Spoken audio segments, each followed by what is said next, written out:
Bueno, vamos a comenzar ahora con los síntomas del aparato cardiovascular. Los síntomas del aparato cardiovascular tenemos que tener en cuenta varias cosas, sobre todo los antecedentes cardíacos que puede tener el enfermo que ustedes están haciendo el interrogatorio. Y además tener muy en cuenta, por ejemplo, comenzamos a tener la edad. La edad generalmente, por ejemplo, el que tiene una cardiopatía isquémica, o sea, el que tiene angina de pecho, infarto de miocardio o cualquiera de esos tipos de patologías, la edad es muy importante. El que tiene cardiopatía isquémica en el sexo masculino, generalmente después de los 35 años de edad, se da pacientes que tienen infarto de miocardio, angina de pecho, y las mujeres generalmente son después cuando entran en menopausia, o sea, después de los 50 años. Esa es la diferencia entre edad. Y ya les dije también la edad y el sexo. El estado civil es muy importante porque se ha visto que en los pacientes que están solteros se da mucho más a menudo pacientes con infarto de miocardio que los que están casados. La profesión es muy importante porque tenemos profesión. Si es un empresario y que está trabajando en la bolsa de valores, vamos a tener un estrés muy importante que otro, que por ejemplo que sea otro tipo de profesión que son mucho más relajadas y no tienen tanto estrés. Entonces tenemos el paciente que tiene mucho estrés, es mucho más propenso a tener una enfermedad cardiovascular como la cardiopatía isquémica. La raza se ha visto que, por ejemplo, acá no tiene nada que ver, por ejemplo, que tiene raza blanca o negra, o roja o amarilla, pero se ha visto que los pacientes judíos, por ejemplo, tienen muchos tipos de alteraciones de tipo vascular. Son muy importantes porque tienen no solo del corazón, sino también vasculares de todo tipo en todo el organismo. ¿A dónde vive? Si vive en una zona, por ejemplo, en un espacio como puede ser una residencia en una ciudad que es muy ruidosa y que tiene muchas cosas que perturben a los enfermos, tienen más alteraciones cardiovasculares y pueden tener más hipertensión arterial, pueden tener pacientes con problemas vasculares. Los hábitos, sobre todo los hábitos tóxicos que tiene el paciente, y el hábito es fundamental. El fumador tiene muchas alteraciones de tipo vasculares, no solo respiratorias, no solo por ejemplo el cáncer de pulmón, sino alteraciones de tipo isquémico vasculares. Los antecedentes familiares.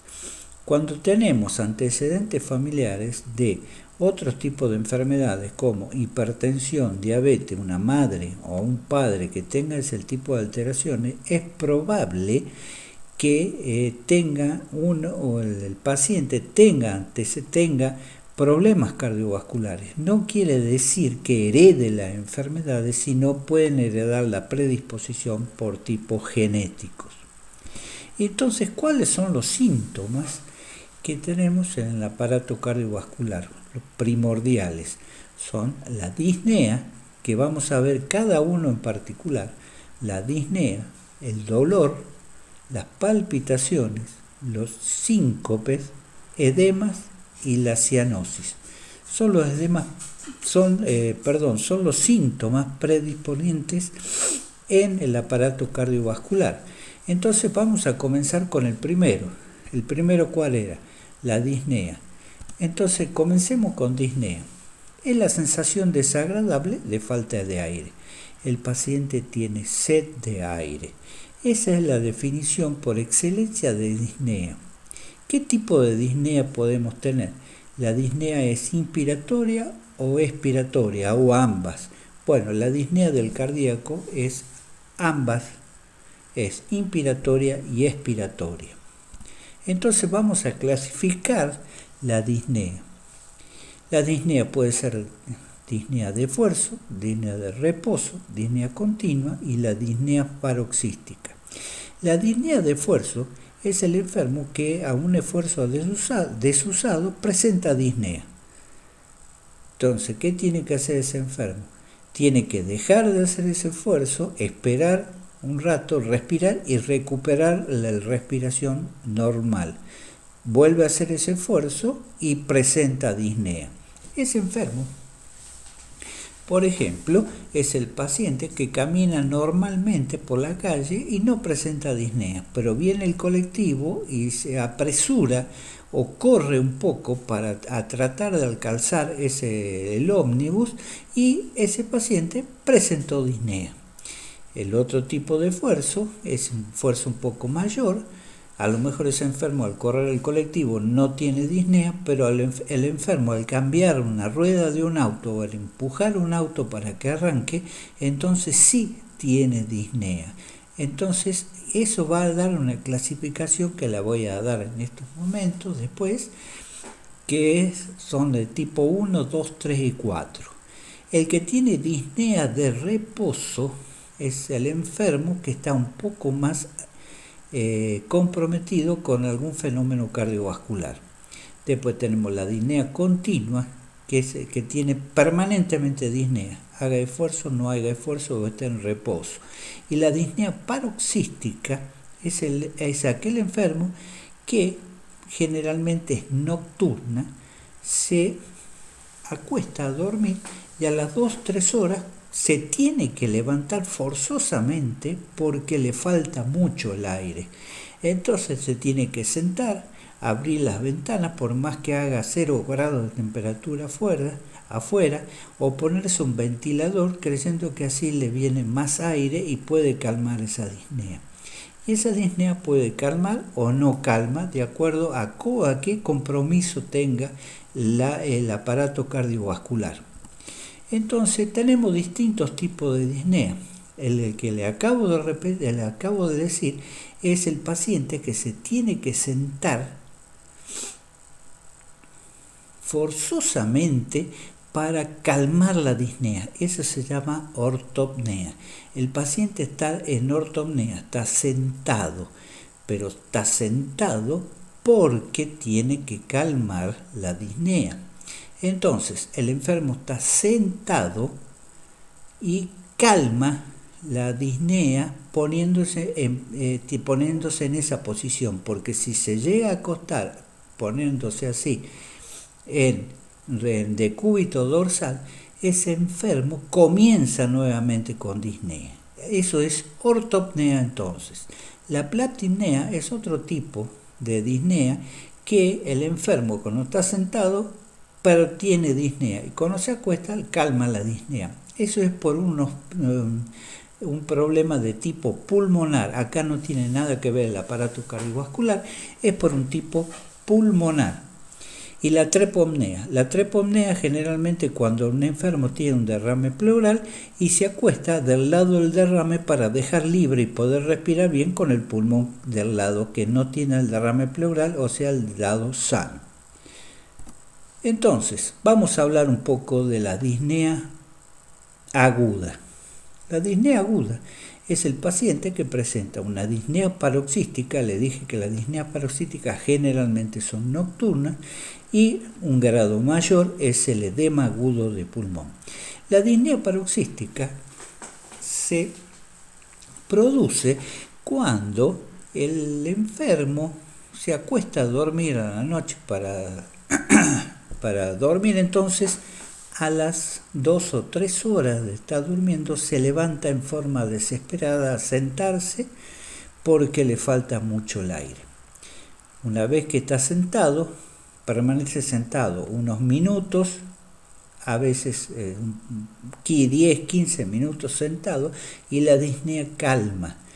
Entonces esa disnea cuando calma, eso se llama disnea paroxística nocturna. Un grado mayor de disnea y mucho más desesperante es el edema agudo de pulmón, que el enfermo se levanta desesperado por la falta de aire que presenta. al tener esa falta de aire que presenta, empeora cada vez más. Por más que esté sentado, no calma porque ya es el líquido, está invadiendo el pulmón y le impide la respiración. Es un estado desesperante y muy, muy grave. Entonces, vamos a ver este esquema. Este es un esquema, sencillamente, que tenemos el capilar pulmonar normal, donde tenemos una determinada presión, el intersticio, que está libre, y este es el alveolo, que está el alveolo pulmonar normal, que está el bronquiolo, viene el aire, hace el intercambio gaseoso con el vaso que está acá a la izquierda, el capilar pulmonar, y eso es lo normal que debería tener todo enfermo, o todo no enfermo, sino todo ser humano normal que hace el intercambio gaseoso y respira sin ningún tipo de problema. Pero, por ejemplo, el enfermo que tiene una insuficiencia cardíaca y aumenta la presión venocapilar, o sea, aumenta la presión de ese vaso pulmonar, aumenta la presión arterial y ese enfermo pasa un poco de líquido al intersticio, donde dice intersticio libre acá arriba, bueno, abajo dice trasudado, pasa un poco de líquido con iones. Entonces ahí hay una barrera que impide la normal hemostasis. Cuando el enfermo disminuye el aumento tensional del vaso, ¿cuándo disminuye? Cuando, por ejemplo, se sienta. Entonces va menos cantidad de sangre hacia la parte pulmonar al sentarse, entonces disminuye la disnea y volvemos nuevamente a disminuir el aumento tensional de ese vaso y el intersticio se libera nuevamente, o sea, está libre de líquidos y puede respirar. Eso es la disnea paroxística nocturna. Pero hay un grado mayor, que a veces acá no es intersticio libre, el de abajo de todo aumenta la tensión, pero pasa mucho líquido al intersticio, pero también aún pasa líquido al alveolo. Entonces, al tener el paso al alveolo, el alveolo se llena de líquido, se va llenando de líquido y va formando lo que nosotros llamamos en el esquema anterior que yo puse edema agudo de pulmón. Entonces hay aumento tensional que no calma porque es mucho el aumento tensional de los vasos capilares, pasa al líquido intersticial, pasa mucho líquido y ese líquido pasa también al alveolo pulmonar. Entonces la respiración se hace muy dificultosa. Yo siempre les digo a ustedes que eso es lo mismo que si ustedes se meten en una pileta de natación y en la pileta de natación pretendan respirar. Bueno, es más o menos así, se llena de líquido el pulmón y es casi imposible respirar. Y encima de eso hay un poco de espasmo bronquial, porque quiere proteger al alveolo que no se le llene de líquido el pulmón. Entonces, dijimos que la disnea entonces la clasificamos y esta es una clasificación que lleva muchos años y no se ha cambiado, que es la clase 1, que es sin limitación funcional. Actividad física normal no produce disnea. O sea, el enfermo que está en clase 1, que tiene una patología ya cardiovascular, que ustedes saben que tiene una patología cardiovascular, entonces el enfermo camina, o sea que su corazón está compensado, funciona en lo posible, funciona bastante bien, entonces no hay limitación funcional. Entonces la actividad física normal no produce disnea. Pero tenemos aquel en la clase 2. El enfermo tiene una limitación funcional ligera, o sea, si corre un poco, se agita un poco y tiene un poco de disnea, que está asintomático cuando está en reposo, pero cuando hace esa limitación funcional ligera, comienza con disnea. Entonces, en la actividad normal puede tener disnea. Clase 3.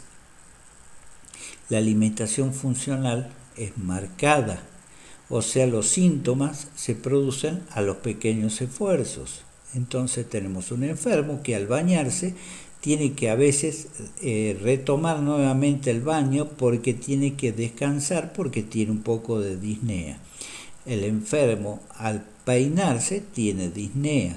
El enfermo al lavarse los dientes tiene que descansar porque presenta disnea. Entonces una clase 3 tiene muchas limitaciones funcionales porque presenta disnea. Y finalmente tenemos el clase 4, que es la alimentación funcional absoluta. Está con disnea en reposo. O sea, el enfermo está acostado, está semisentado y presenta lo mismo disnea. O sea, ese corazón ya no funciona bien. Entonces, ¿cuál es el éxito terapéutico? El éxito de un médico cardiólogo o un médico para sacar a este enfermo y hacerle el tratamiento.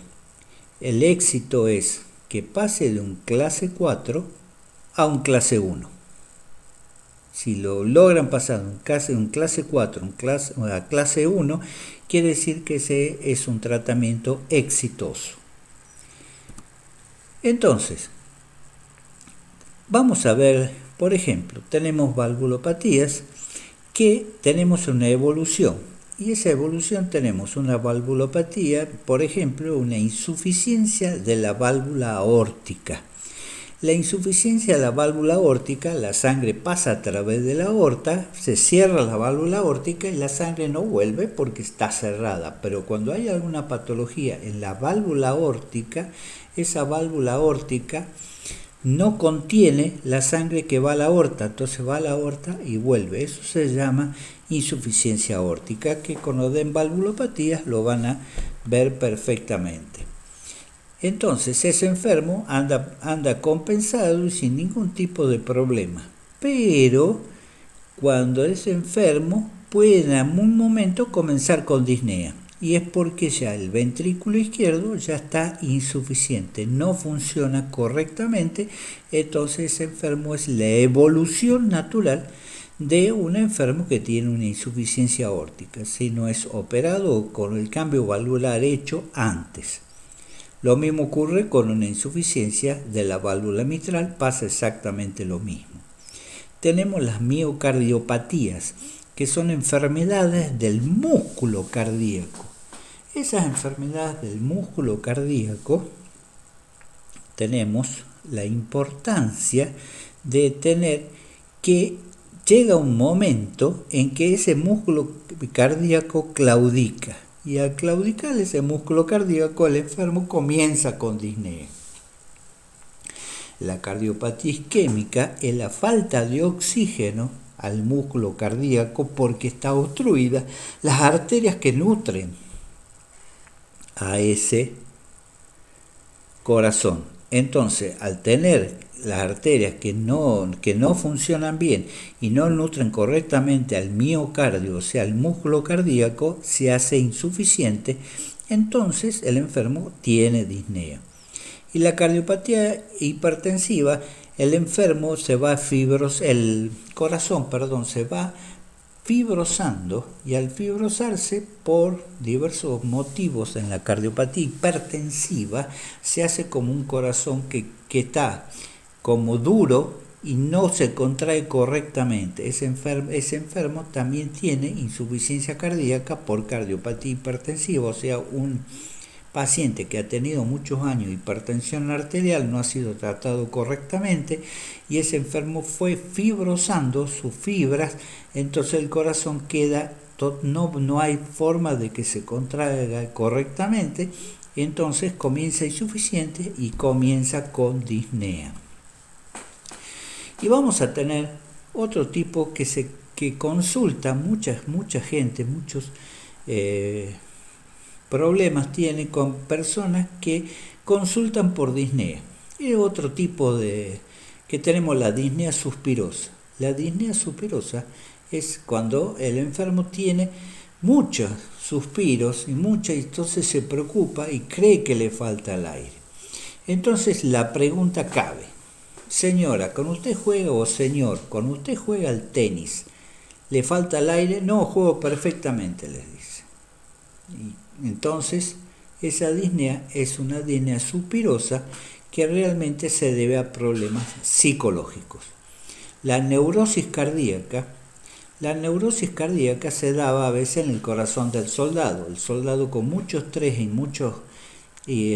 sobre todo mucho estrés produce una taquicardia que es muy importante, y el corazón entonces se torna insuficiente en el momento de esa taquicardia nada más, y al enfermo le falta el aire. Eso se llama neurosis cardíaca, es que cuando vuelve a la normalidad no tiene ningún tipo de problema y no está insuficiente. Las crisis de pánico. Las crisis de pánico dan gran taquicardia, o sea, gran aumento de la frecuencia cardíaca y aumento de la frecuencia de la respiración. Entonces el enfermo padece de aumento de la frecuencia respiratoria, pero no se debe a problemas cardíacos, sino a problemas de tipo psicológico.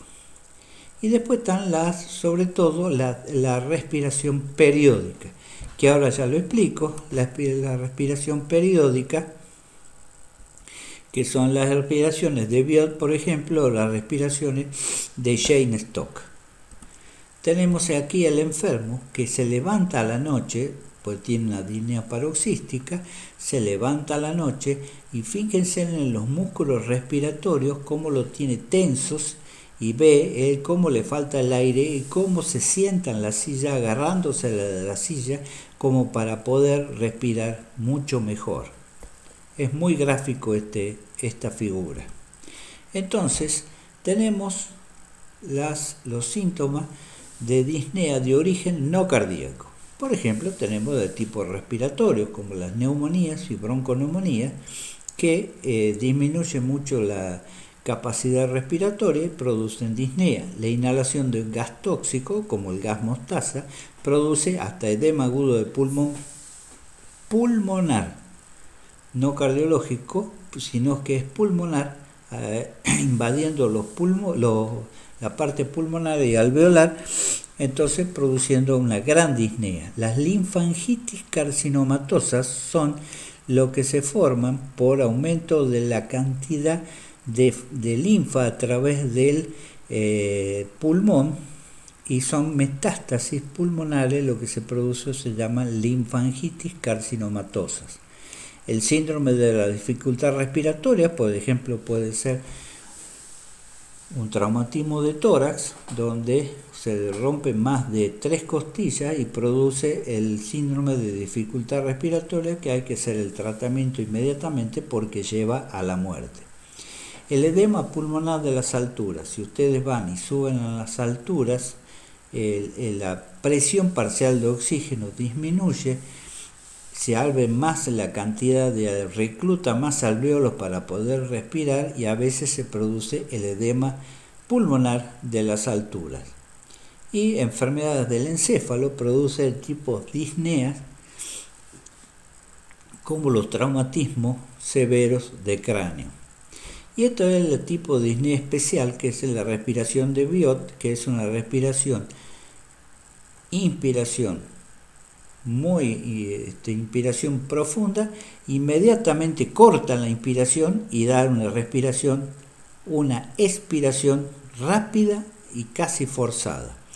Y la respiración de Cheyne-Stokes aumenta la frecuencia respiratoria, aumenta la profundidad de la frecuencia respiratoria, va aumentando, la aumenta muchísimo y después vuelve a calmar esa frecuencia, o sea, la profundidad de la respiración, a hacerla muy superficial y quedar en apnea. Acá es muy sencillo lo que pasa, es un tipo que tiene traumatismo de cráneo o algún tipo de alteraciones de poco flujo sanguíneo hacia el centro respiratorio, por eso el centro se lo estimula, el centro respiratorio, para que no tenga este tipo de respiración. Y acá lo curioso es que el enfermo se siente bien cuando no está respirando, y cuando empieza a hacer las respiraciones se siente mal porque tiene que respirar muchas veces forzadamente, y calma, y entonces los familiares se ponen muy nerviosos cuando ven que este enfermo deja de respirar y lo tratan de mover para que vuelva a respirar, cuando el enfermo pasa que está mejor en esa situación. Y es lo que pasa que en el centro respiratorio funciona mal, entonces cuando hay saturación de oxígeno en el centro respiratorio no necesita respirar porque tiene suficientemente oxígeno, y posteriormente cuando ese centro respiratorio se llena de anhídrido carbónico comienza a hacer las respiraciones forzadas. Eso es lo que pasa en la respiración de Cheyne-Stokes. Entonces, las preguntas que caben. ¿Cómo se mide la disnea cardíaca? Ya le expliqué perfectamente que se mide en clase 1, 2, 3 y 4. ¿A qué se le llama ortopnea? Al enfermo se le llama, cuando está en ortopnea, es para que uno se sienta y está sentado para calmar la disnea.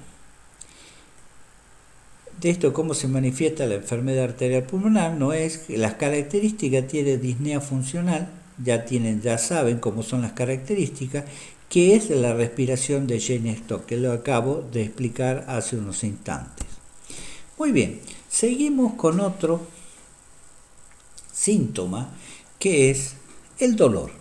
Entonces, tenemos un dolor que es de tipo torácico, un dolor isquémico en las extremidades, que ya lo voy a explicar, y un dolor abdominal que es de origen isquémico también. Todo se debe a trastornos isquémicos vasculares. Entonces, comencemos a hablar del dolor torácico. Vamos a tener acá tipos de dolores, que es la angina de pecho, el dolor pericárdico, el dolor aórtico y las precordialgias simples. La angina de pecho es un dolor de tipo opresivo que se encuentra en el centro del pecho. El enfermo lo señala al dolor como una opresión y con la mano abierta señalando el pecho. Si lo señala con un dedo es diferente. Lo señala con la mano abierta y dice: es como si me apretaran el pecho. Es como si una pata de elefante me estuviera parada encima del pecho. Esa es la descripción típica de la angina de pecho. Y la angina de pecho se debe a varios factores. Una es la obstrucción de las arterias coronarias y producen el dolor isquémico en el corazón. Entonces tenemos la angina de pecho. La angina de pecho generalmente dura 5 minutos. Después tenemos una angina que la angina que prolongada, que dura hasta media hora, y posteriormente el infarto agudo de pulmón. Y acá tenemos una angina inestable que tiene dolores de pecho por más que no haga ningún tipo de esfuerzo ese corazón o ese enfermo no haga esfuerzos, entonces lo mismo tiene dolores de pecho, que puede ser de reciente comienzo, quiere decir que la primera vez que siente ese dolor. Puede ser que la haya tenido esa angina de pecho, pero se tenga solamente cuando el enfermo o el paciente dure 5 minutos, pero con algún tipo de esfuerzo que sea grande. Después, cada vez va teniendo angina de pecho y va disminuyendo la intensidad de los esfuerzos hasta que tener una angina de pecho que es progresiva, o sea, aumenta con el esfuerzo, o sea, cada vez tiene menor intensidad de esfuerzo, mayor la angina. Eso es progresión. En la angina, usted después de tener un infarto de miocardio pueden tener lo que se llama angina de pecho posinfarto. Y después tienen el infarto agudo de miocardio. El infarto agudo de miocardio es una angina de pecho, pero que dura más de media hora, no calma con ninguna medicación, es un dolor tremendo, y acá el enfermo le va a contar una cosa: tengo el dolor de pecho que me duró 45 minutos y yo sentía que me iba a morir. O sea, acá el enfermo tiene la sensación de muerte. Y eso es el infarto agudo de miocardio. No solo tiene el dolor de pecho, sino también tiene, aparte, síntomas acompañantes. Tiene los síntomas acompañantes como la sudoración fría. Es uno de los síntomas acompañantes. Mareos. Otros síntomas acompañantes pueden tener palpitaciones. Entonces, ese enfermo tiene un infarto agudo de miocardio. Y el que lo ve, el síntoma objetivo que tiene, o sea, el signo, es la palidez que presenta, que es una palidez de tipo terrosa. Entonces, eso es la angina de pecho. Vamos un poco al dolor isquémico de las extremidades. El dolor isquémico de las extremidades es muy sencillo, se llama claudicación intermitente cuando se dan los miembros, sobre todo los miembros inferiores. Es la angina de pecho, pero trasladada a los miembros inferiores. Entonces, el enfermo camina y comienza con el dolor en el gemelo de una de las piernas. Es un dolor de tipo opresivo y a veces urente y quemante. Entonces, tiene ese dolor y se para. Obviamente porque no puede seguir caminando. Se para, descansa un rato, le pasa el dolor y comienza a caminar nuevamente. Cuando les dice a ustedes, si yo camino 200 metros y comienzo con el dolor en las piernas, entonces tiene una claudicación intermitente a los 200 metros. Cuando ese enfermo le dice, no, ahora yo camino 30 metros y ya me tengo que parar porque me duelen mucho las piernas, entonces ese enfermo tiene obstrucciones mucho más severas que el que camina 200 metros. Esa es la claudicación intermitente. Y hay un signo que se llama el mirador de vidrieras. El enfermo, el paciente, que generalmente son más varones que las mujeres, camina, le da el dolor en las piernas y se para frente a una vidriera para que le calme el dolor y hace como que mira los precios de las cosas o mira las vidrieras, calma el dolor y continúa hasta la vidriera que ve posteriormente cuando comienza nuevamente el dolor. Eso se llama el signo del mirador de vidriera.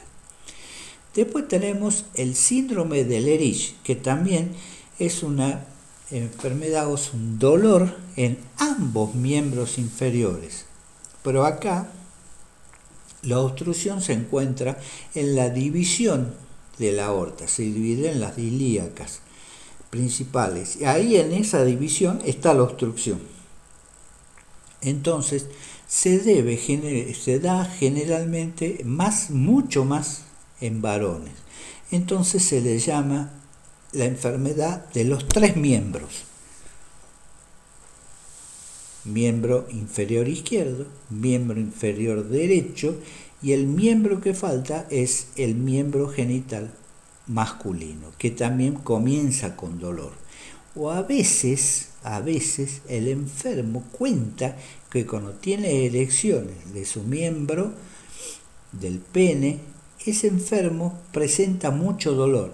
También puede ser un dolor de tipo isquémico de unas arterias que nutren la parte genital masculina.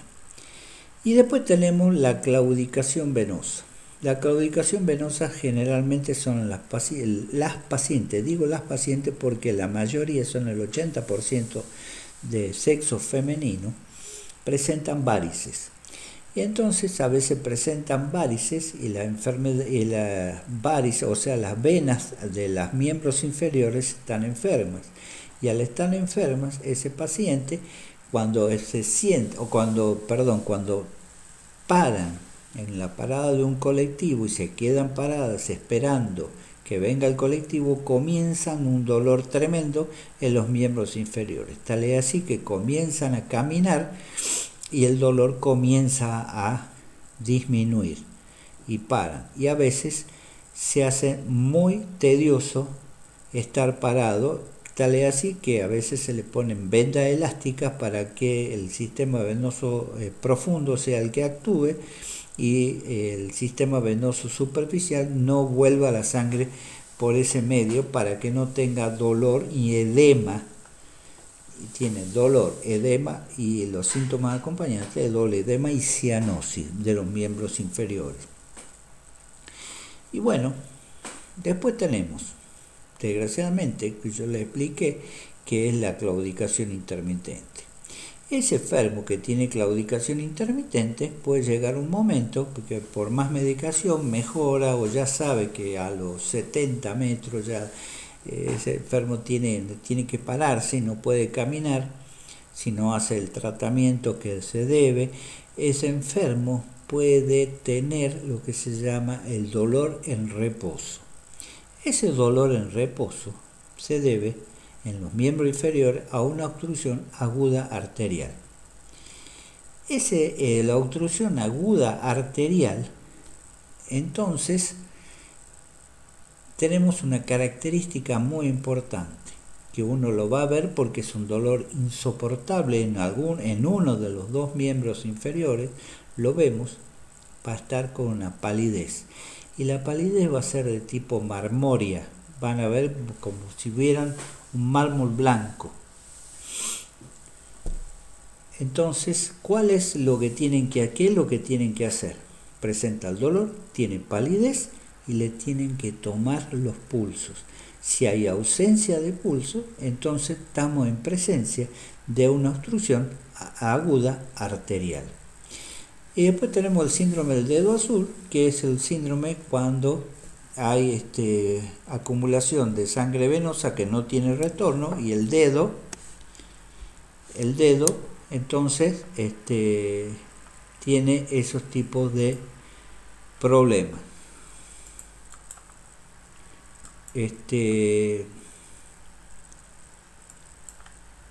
Sigamos. Entonces tenemos el dolor de origen isquémico pero abdominal. Tenemos la hepatalgia de esfuerzo, que son pacientes que tienen después de comer una abundante comida, presenta dolor abdominal siempre. Se descarta todo el problema de tipo gastroenterológico y vemos que hay una obstrucción en una de las arterias, como en la mesentérica superior, que produce una isquemia de la parte intestinal, entonces produce dolor, que se llama también la angina abdominal. O sea, hay obstrucción de las arterias abdominales que provocan dolor. ¿Cómo es el dolor pericárdico? El dolor pericárdico es un dolor que se origina por procesos inflamatorios que comprometen el pericardio, sobre todo la porción anterior de su hoja parietal. Se inflama y al inflamarse el roce con el pericardio visceral provoca dolor. Es el dolor pericárdico. Ahora, ¿cómo es el dolor pericárdico? El dolor pericárdico puede ser punzante y además cuando lo hacemos inclinar hacia adelante el enfermo, ese dolor aumenta, o con la digitopresión de la parte anterior o el cuarto espacio intercostal provoca dolor, que es el dolor que se viene molestando. Si ustedes ocultan ese enfermo, vamos a encontrar lo que después vamos a ver, se llama frote pericárdico. Entonces encontramos las dos cosas y un dolor de las hojas, es una inflamación de las hojas parietal y visceral del pericardio. Entonces caben las preguntas, como el dolor de la angina de pecho, que ya les dije que es un dolor opresivo en el centro del pecho que dura más o menos unos 5 minutos. ¿Cómo es el dolor del aneurisma disecante de aorta? ¿Qué es el dolor aórtico? Bueno, el aneurisma disecante de aorta es el paciente que tiene dolor insoportable en el pecho, pero ese dolor tiene una característica que puede ser de tipo punzante opresivo también, pero tiene la característica que es migratriz. O sea, ese dolor lo van a tener en el centro del pecho y después va bajando hasta que se puede instalar el dolor, ese mismo dolor, en el abdomen. Es porque las hojas de la venticia de la aorta se va disecando, se va abriendo, entonces va formando lo que se llama una falsa luz, porque se mete la sangre y va disecando las hojas de la arteria aorta, y eso es lo que provoca el dolor insoportable. Es una enfermedad grave. Ya saben lo que es, a qué se denomina la claudicación intermitente, que es el dolor que tienen ambos miembros inferiores. Cuando camina, aumenta el dolor, tiene dolor en los miembros inferiores, tiene que parar, descansar para que se vuelva a recuperar esa parte muscular y volver a seguir caminando. ¿Y cómo se identifica? Esto es muy importante porque sí lo van a ver en su vida de médico, es la obstrucción arterial aguda. Bueno, el enfermo es un dolor importante, dolor en uno de los miembros inferiores, lo ven, tiene una palidez marmórea y le toman pulso y el pulso está ausente. Vamos al otro síntoma del aparato cardiovascular. El otro síntoma del aparato cardiovascular son las palpitaciones. Entonces, el enfermo dice que le palpita el pecho, que se les mueve el pecho. Entonces, ¿cómo tienen que hacer las preguntas para que puedan ubicar estas palpitaciones? Primero, ¿cómo son? ¿Cómo comienzan? ¿Cómo finalizan? ¿Qué frecuencia tienen? ¿Y qué otras enfermedades pueden llegar a tener los pacientes? Y si tienen algún tipo de tratamiento para alguna patología concomitante. Entonces, ¿cómo son? El paciente les cuenta que es como un golpe o golpeteos que tienen en el pecho. Hay que preguntarle cómo comenzaron. Bueno, comienzan cuando hacen algún esfuerzo o el solo hecho que puede estar sentado y tienen palpitaciones. Son diferentes las dos. La que están sentados puede ser o tienen algún tipo de estrés emocional estando sin esfuerzo, pueden tener palpitaciones y eso se traduce en arritmias cardíacas o se traducen en extrasístoles cardíacas que molestan, o sea, latidos que se producen y que no son los normales. Lo importante es saber si deja de hacer un esfuerzo o cómo finalizan. Si, por ejemplo, dejan hacer ese esfuerzo, finalizan las palpitaciones. ¿Qué frecuencias pueden ser? Palpitaciones rápidas, palpitaciones lentas, cuántas veces se le viene en el día. Todas esas preguntas tienen que hacerle. La enfermedad es concomitante. Si un enfermo tiene, por ejemplo, un hipertiroidismo, por más que estén haciendo el tratamiento correctamente, pueden tener ese tipo de palpitaciones, sobre todo palpitaciones rápidas, porque el hipertiroidismo provoca aumento de la frecuencia cardíaca. ¿Y qué tratamientos? Bueno, puede ser que estén tomando beta bloqueantes y tenga palpitaciones porque baja mucho la frecuencia, entonces el corazón se defiende teniendo extrasistolias que no deben tener a veces, y tiene que preguntar qué tipo de tratamiento está haciendo. Por ejemplo, tomando hormonas tiroideas que aumentan la frecuencia cardíaca o tomando otro tipo de medicación que provoque arritmias cardíacas. El 5 es la pérdida súbita y transitoria de la conciencia asociada a la pérdida del tono postural, con recuperación o se recupera en forma completa y espontánea debido a una hipoperfusión cerebral global y transitoria. No está bien escrita la diapositiva, traten de interpretarla bien. O sea, es la pérdida súbita y transitoria de la conciencia. Entonces, usted en la historia clínica, este es el síntoma más importante que consulta el enfermo. Dejen de lado lo otro y este es el más importante porque tiene una pérdida de conciencia. El enfermo está caminando, está sentado, está parado en la calle y pierde bruscamente o súbitamente la conciencia. Pero posteriormente se recupera porque se cayó, porque tiene el pérdida del tono postural, se recupera completamente y espontáneamente. Entonces, ¿a qué se debe esto? Una hipoperfusión cerebral global, pero es transitoria.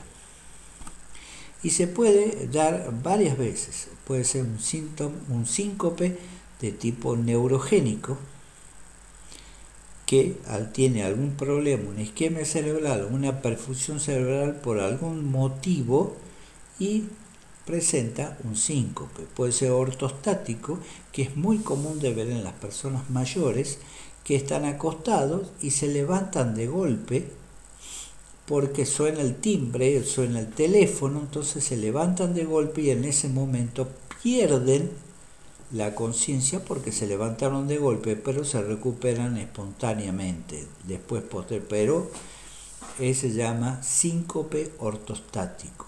Y el arrítmico, que es el problema más importante, es que están y han tenido unas palpitaciones, ustedes se notan que tiene una arritmia cardíaca, ellos le van a contar palpitaciones, hay que preguntarle si no ha sentido palpitaciones anteriormente al síncope y pierden el conocimiento, que puede ser que ese enfermo sea que tenga una cardiopatía isquémica y haya hecho una arritmia de tipo ventricular, una taquicardia ventricular y haya perdido el conocimiento. Entonces, ¿cómo se define síncope? Ya se lo dije. ¿Y cuáles son las causas? Entonces las causas son neurogénicas, ortostatismo y la causa del síncope arrítmicos. El edema. Bueno, ya saben, ya le han dado la clase de edema.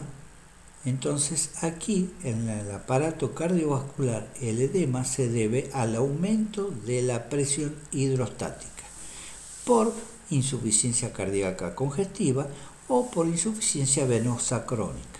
La insuficiencia venosa crónica, se la acabo de demostrar, se la acabo de decir, que son las mujeres que presentan este tipo de alteraciones y también, aparte de tener estar enfermas las venas de sus miembros inferiores, presentan edemas y ese edema también con cianosis. Y además que son de cianosis de tipo regional, periférica regional, que aparte tienen alteraciones venosas, alteraciones de la piel, como por ejemplo úlceras o otro tipo que son el manguito cianótico en los tobillos por alteraciones de la insuficiencia venosa crónica. Y la insuficiencia cardíaca congestiva se debe al paciente que tiene edema por aumento de la presión hidrostática y se debe a la insuficiencia cardíaca que nos va a dar, aparte del edema, cianosis. Entonces, haciendo el tratamiento bien de la insuficiencia cardíaca, se les va el edema y la cianosis. Y este edema tiene una característica. Cuando a la noche se acuestan, están con las piernas muy congestivas, muy edematizadas. Pero a la mañana se levantan y van a ver que ese edema que tenían los miembros inferiores no lo tienen. Se levantan con las piernas normales, pero a través del día van aumentando, va notando que el enfermo descuenta que ya no le entra a la noche, ya no les entra el zapato, se lo tienen que sacar porque tienen los pies muy hinchados. Eso se llama, y la insuficiencia cardíaca se llama edema de tipo vespertino. Ese es el edema del síntoma del aparato cardiovascular, el edema vespertino, que no solo tiene hinchada los miembros inferiores, sino también presentan cianosis. Entonces acá tenemos una señora que es lo que tiene. el edema tremendo de los miembros inferiores, tienen señalizado que tiene un edema, tiene el edema también no solo de los miembros inferiores, el edema en todo el cuerpo, sino que tienen aumentado el hígado por congestión sanguínea. Si ustedes le toman la presión venosa, van a ver que está elevada, tiene el color azulado de piel y mucosas, fíjense bien en los labios, y entonces esta mujer tiene aparte una insuficiencia cardíaca con edema, cianosis y aumento del hígado, y está sentada para poder respirar. Esto es una enferma que nosotros le sacamos una foto, que está con edema de miembros inferiores, y yo les puse esas hojotas que tienen color azul. Fíjense que ese color azulado lo presentan en la piel también. Entonces tiene cianosis y edema de miembros inferiores. Entonces terminamos con los síntomas cardiovasculares y le agradecemos mucho que sigan viendo estos videos.